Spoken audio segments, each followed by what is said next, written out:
Should we start? Okay.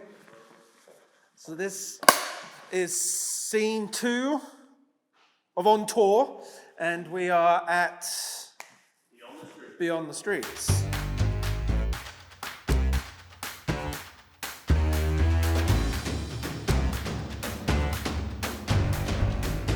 So Lee, you know why we're here. The reason we're here is because Beyond the Streets is a world-renowned manufacturer of superyachts. No, that can't be right. Beyond the Streets is not a world-renowned manufacturer of superyachts, and we're filming in Southampton as part of our focus on the super industry here. So why are we at Beyond the Streets? So we're here because you said, no, I saw it on your website, that you support a number of local charities. Yes. And although it's completely unrelated to everything superyachts, he couldn't be giving you the support without the support of the superyacht industry. That's right. So, and it's not just me. So whilst we spent some time, as the happy days you'll remember, when we were rewriting the strategic objectives and setting out the 10-year plan for Beyond the Streets and putting in place a regular business planning cycle, that's what I've done with you guys. But actually it's my wife, Michelle, who every week is here for a full day of work. Well, they say it's a full day of work. A full day of work on a Tuesday. And what does she do for you guys? She's on the administration side, isn't she? Bookkeeping. Bookkeeping. And general magic. General magic. Bookkeeping and general magic. Absolutely. So that includes payroll, Yep. a whole bunch of administrative stuff. Yep. Because as anybody will know, that once you have a charity that starts to become successful, it scales up, and you need a back office, which are called operations. And the back office makes the charity function and able to do the thing that it does. And the front-facing part of the charity, the doing part of the charity, which is called services. Direct services. Direct services. They do the thing. So we've talked around, we've understood why we're here, but what exactly is it that Beyond the Streets is doing? Very good question.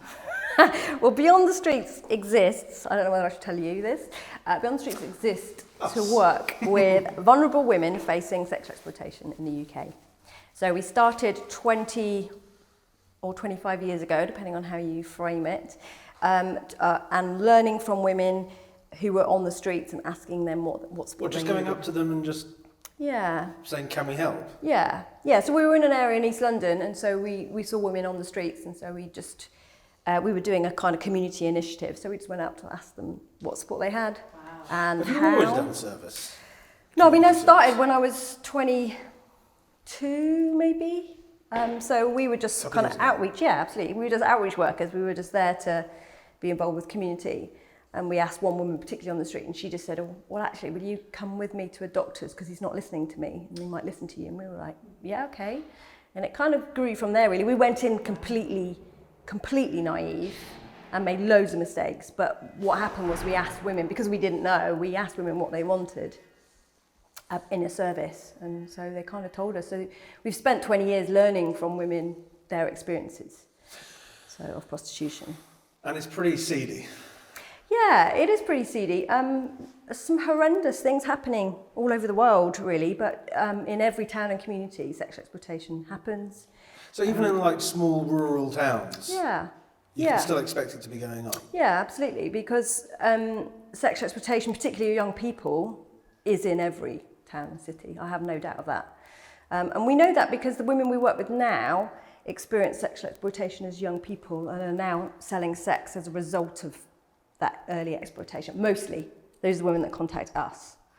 So we know that. We know that every town and city is going on. I mean, it's shocking to think that is what is going on in the world. Yeah, it is. Because we live in a nice bubble with our suburbia without... But there's also a very, I'm not going to call it a popular view, but it is a view that is held very passively by an awful lot of people, that this is a situation that is a product of people's own choice. They say, oh yeah, prostitutes, it's called the oldest profession. You know, the BBC constantly calls them sex workers like it's a job. And they it do, sort of, don't they? Yeah, and it kind of legitimizes it. You know, where's your P60 at the end of each year if they are sex workers? You know, it's wrong to see it in that context. There are very, very few people who are choosing to be in this situation. And if you think about it, you know, how many 12 and 13-year-old girls are at school thinking, I could be a PA, I could be working in science and engineering, or I could be paid to have sex with. Okay, that's the career choice I want. Nobody's doing that. No. This happens as a result of circumstances, doesn't it? People find themselves in this place. I think women decide to survive and decide to use this as a way of survival, and I think that's very different from a choice. A choice is a range of options, and for many women, they've come from maybe lack of education, or even when they have education, they still find themselves in a debt situation or post-divorce, domestic abuse, mental health. Our housing situation in this country is horrendous. You know, it's not too far of a stretch for any woman to be affected by this. Really. Is it getting worse with immigration? I don't think it's immigration, I think it's austerity. So we've noticed that particularly with student debts, younger women are going into selling sex, involving in prostitution in student unis.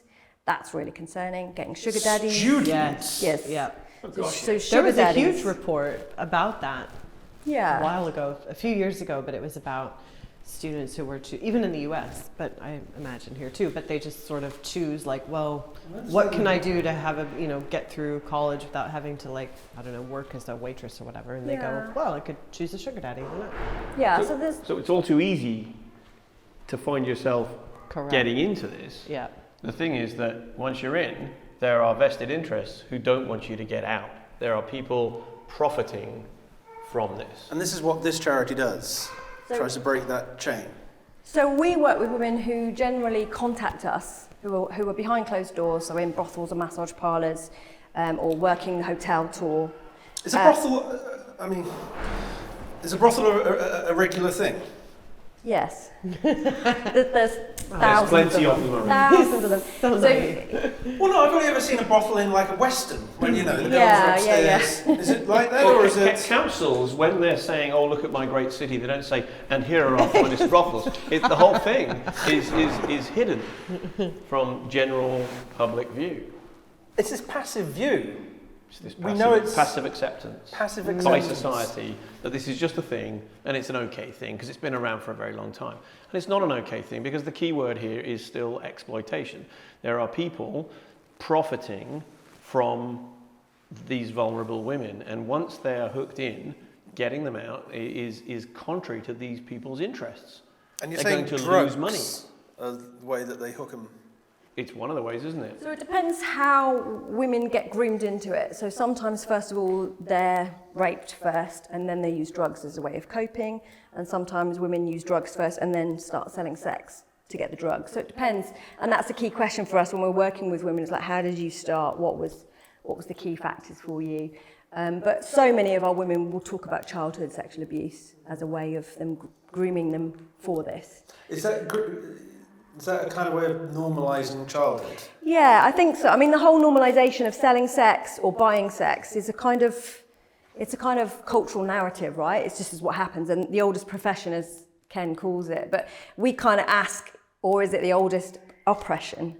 Because actually, many women are in it because of lack of economic alternatives. Yeah.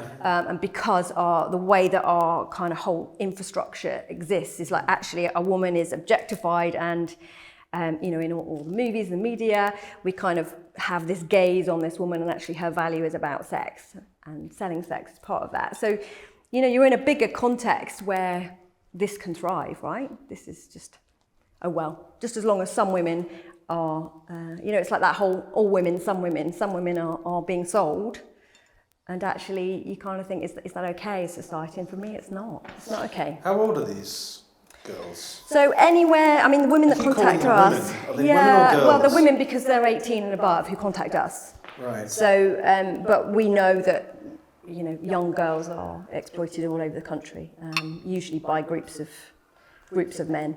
So let's talk about ethnicity then. Is it a specific section of society, or is it everywhere? It's across, I mean, it depends what sectors. So women on the street tend to be white British in certain cities, although there are a lot of Romanian women on the street as well, and particularly in London. Off street or, you know, in the brothels and behind the scenes, it's all people, all women, all races. But the biggest trend is that the majority of those are women who sell sex, and the majority who buy sex are men. So we make that a gendered issue. But the people controlling this? Generally men. Yeah, generally men. So, you know, that we do have women who are so-called independent, and that they definitely do exist, but I would say they're the minority. The majority are there because of coercion and lack of options and children taken away. Just triggered in my head, actually, is yesterday when we were talking about paedophilia in America, and it was like, oh, no, don't talk about it. It's that thing, is most people won't ever engage in this kind of a conversation. No, and it's not a worthy issue for a lot of people. You know, like if it's children, people want to engage, but they see it as, and Ken's already said it, they see it as women's choices that they're here, and actually that's just really not true. The choice is not there. But again, I think it's, I mean, with a little bit of compassion, I think all of us would realize that it's much easier than probably we think or expect to find ourselves in those moments of desperation where life just happened, something happened that was not expected, and here we are. And this is the only, you know, it looks like, well, sex is the only currency that I have to exchange. And in order to survive, this is what I'm going to have to do. And then again, like Ken said, once you're in that desperate place and you kind of, okay, well, here's what I have to do to survive, then getting out of it is actually much more difficult, which I really like about what the work you guys do is because your system, the four or five steps? 5 steps. 5 steps that you've sort of set up, it just makes sense. Like that adds up. You know, it's like here's the way out and here's the path.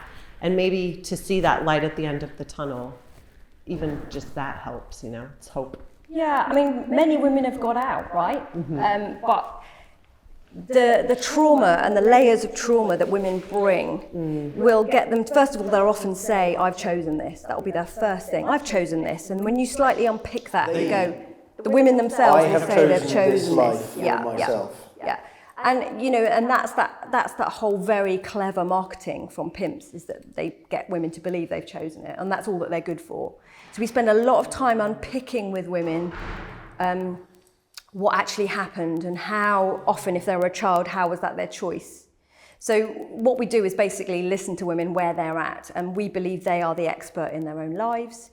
We trust and believe in them to find their own answers, but what they need is a safe, non-judgmental space, which we provide on the phones, and we listen really hard and don't judge and kind of say, right, okay, what have you got energy for? You know, one of our closing questions is, what can you do to be kind to yourself today? And sometimes that question is the hardest question to ask, because women's sense of shame and stigma and self-loathing is so high that they can't see anything else. So we do a lot of work with women's kind of inner who they are, in order for them to face the barriers and challenges that society and their situation has. So how did you get involved? Well, I was doing some work with another neighbour, because we live in the same street. Neighbourhood. Are you next door? Yeah, we're down the road. Down the road. So they're number 24, we're number 100.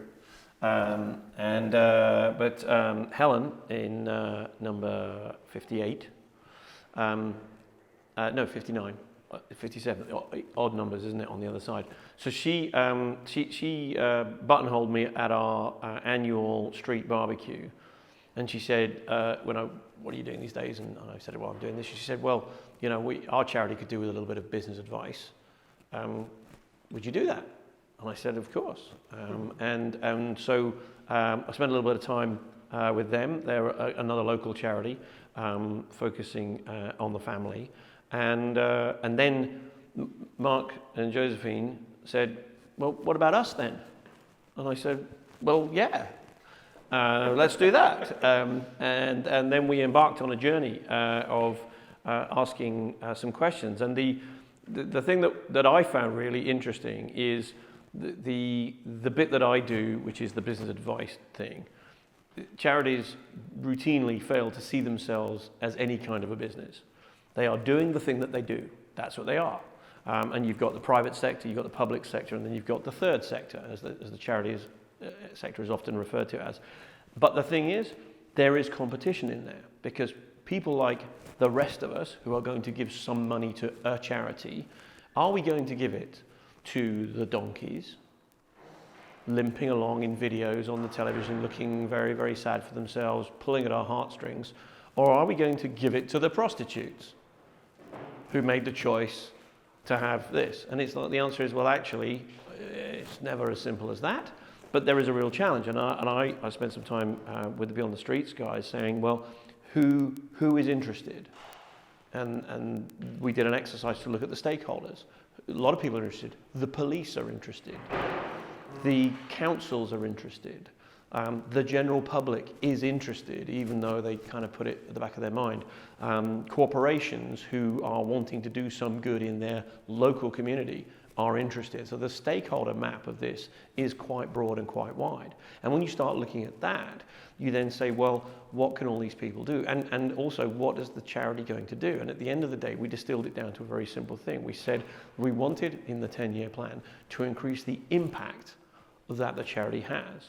So not we want to save 57 dozen people, we want to increase the impact. So partly that is providing genuine pathways out for women, but part of it also is to have the dialogue with society, actually create an awareness that this isn't a choice, that this isn't the oldest profession, and start to communicate that. And that's a longer range objective for Beyond the Streets. We've got to scale up the operation, become a bigger organisation. One of the things that is special within charities is that they know a lot about what they do, and they are effective usually when local. Well, Beyond the Streets isn't the only charity in the UK doing this. There is an affiliated network of charities that are doing this, and Beyond the Streets is particularly adept at connecting these people, getting them together, exchanging best practice, and saying, here is how we together can be stronger than we individually as independent charities. They're very shy and humble, and they don't like talking about it, but basically they're leading the charge on this, aren't you? We are. We want to see women thrive and free from sexual exploitation, and we find that other people want that too. So wherever somebody else wants to work with us, we'll work with them. Any reasonable-minded person. Any reasonable-minded person is often getting on with their day job, but there are lots of little charities starting up saying, we want to deal with this problem in Nottingham, or this problem in Bristol, or this problem in Birmingham, or wherever it is. And when they start up, they have a chance to make all the same mistakes that have already been made, or they can engage with people who've trod this pathway before and make far fewer mistakes and therefore make far greater progress. And that comes right back to the objective of Beyond the Streets, to have a greater impact. And so engaging with authorities, not just the police, but the local authorities, all of whom have a mandate to address this issue. And they don't know how to do it really well, but there are experts on the charity side in the third sector who do know how to do it more effectively than it's being done in a lot of places. Sharing that knowledge is bringing in expertise that Beyond the Streets has and putting it around, and that increases impact as well. So increasing impact in terms of directly addressing the issue where Beyond the Streets is active, one thing. Spreading the expertise so that other charities can be equally effective is another thing, but also engaging with other agencies and organisations which are working in this area and improving their methodology, third method of impact. So ultimately, when we have laws passed in Parliament which are addressing this issue more directly, we will have reached the end game of all the different objectives that were set out at the beginning of the 10-year plan.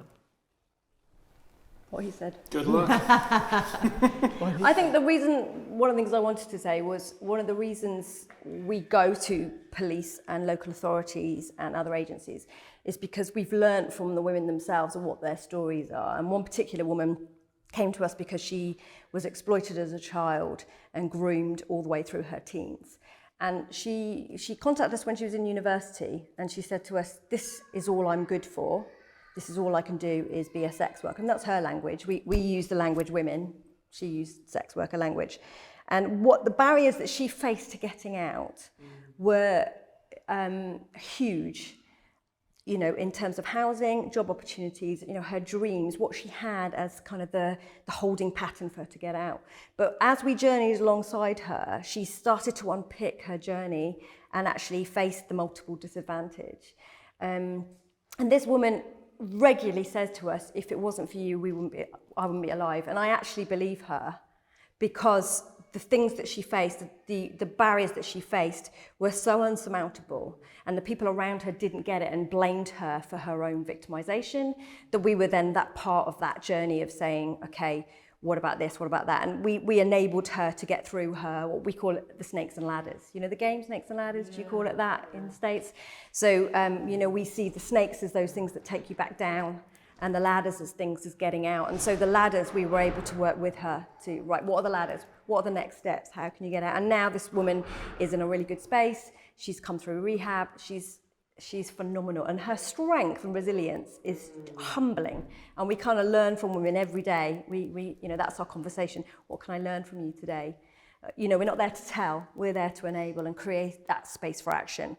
And then what we do is we take those stories and we go to professionals and say, okay, let's talk about how you're treating this woman. Are you listening to her? Are you actually hearing her, or are you stigmatizing her and blaming her for her own abuse? And so we translate those stories into professionals' everyday practice. And that's where we're getting to. So post this review, we're trying to get to that more strategic space, because you know, we've been small, and we are small, but we're trying to work with the best resources that we have to train professionals and enable them to think differently. And I think only then can we really have better conversations about, well, first of all, what is the root of all this? How can we actually prevent this happening, which is not a conversation we're having? And then secondly, how do we help women get out when they're ready to? So yeah, we've got a long way to go. We're a long way from women being free and thriving. You know, thriving and free from sexual exploitation. We've got a long way. But that's the kind of fight that we're in, really. You know, we're part of the resistance, as we like to see it, that, you know, continually fighting women's corners. And surprised that we still have to do that. So now we're going to do something that you're not going to like at all. All right. Quick fire. Okay, quick fire. So you won't know what half of these things are. This is a quick fire challenge. So we're going to ask you to choose between this or that, and you've just got to make the choice. Because I know you like making decisions. It's your real strong point. So are you ready to take the Between Two Yetis to a quick fire challenge? Okay, I'll take that as a yes. Okay, first question, yes. Wine or beer? Okay. Football or rugby? Solent or Southampton University? Lloyd's or MCA? I have no idea what you're talking about. What's MCA? The Maritime and Coast Guard Agency. Lloyd's. New build or refit? Refit. Canoe stern or axe bow? No idea what you're talking about. Which one though? I don't know what they are. Choose one. Canoe, something. Canoe stern. And do you walk to work or do you take a packed lunch? Both. Marvellous. Thank you for taking the quick fire challenge. Thank you for, well, not really entertaining us, for enlightening. Enlightening. That's the way to look at it, enlightening. Having us here. Coming up, we head into town, crack a beer, and digest what we've discovered while on tour. Join us next time for the wrap-up.